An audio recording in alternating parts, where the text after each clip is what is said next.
All right, let's bring Javier Pérez into the program. He is a legal expert with a wide range of experience, it says here, including employment law and workplace harassment, which has become the bane of my existence. They won't let me in so many corporations now, Javier, because of the whole harassment that you can't even tell somebody they have hot-looking legs anymore.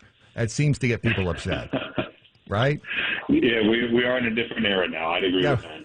We really, and not to mention, you can't slap anybody on the tail end anymore. It's disturbing what the world has turned into. But the big deal, the nervous laughter was good. I like that.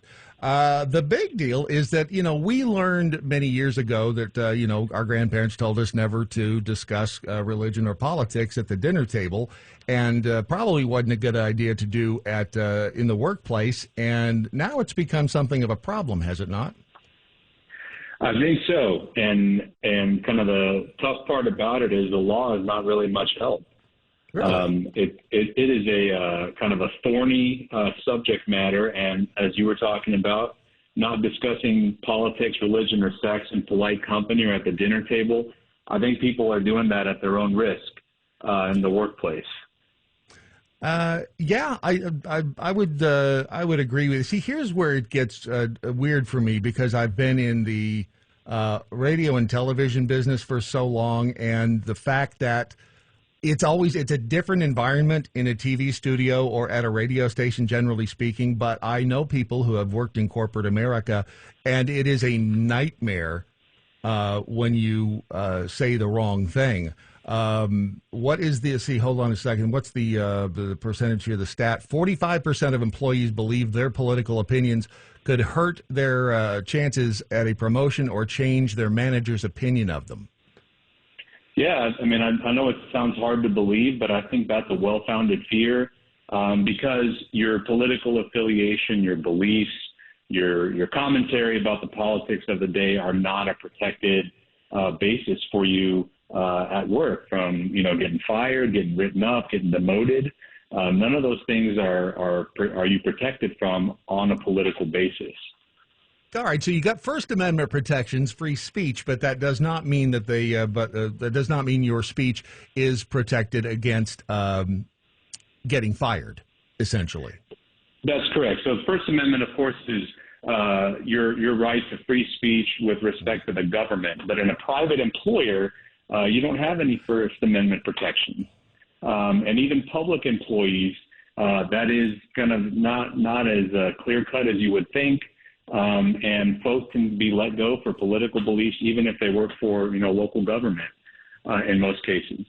That, and Sean just said that to me in my ear about, working for the government, because that's where you really would have to be. And that goes both ways, I guess, no matter what party you are.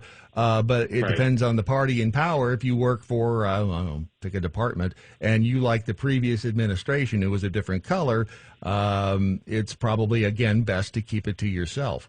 Let's see. One of the reasons employers' beliefs do not often align with their employees is that workers' opinions are frequently left out of the conversation. A study found 72% of employees reported they were never asked to share a personal opinion before a company-wide political statement was made. What's that all about? Yeah, I mean, I think the voice is coming from the top. It's coming from the head, right? So the comments are not really of the entire workforce of a company, of an employer, but really of those who are defining its values. So that doesn't exactly surprise me, but I'm sure folks working for a place and are being affiliated with something they don't agree with that's being put out there publicly could cause some concern and maybe some anxiety about what can I actually say around here. Right. What's the best thing? I mean, if you had to give advice to anybody working, well, I guess anywhere, regarding how they can best keep their good standing at work and make sure that they don't, get fired and stuff. What's the best advice that you have to give? I think it goes back to what you referenced at the beginning, kind of, in terms of basic manners. Not really delving into controversial topics in the workplace is kind of the safest way to stay out of harm's way and potentially stepping on some toes you don't really want to step on, especially somebody above your head. I know that's, that sounds daunting, but there really is not a lot of relief on the legal side for that. Right. And I think the growing kind of disagreement in this country is kind of politically makes it even more kind of dangerous for folks to voice their minds on the political realm at work. Yeah, and the weird thing is, and I think what makes it even worse is the fact that you don't know what's going to be triggered. You have really, truly no idea anymore what is going to be triggering to another person at work. It could be, the color of the sky that day, and people will get upset.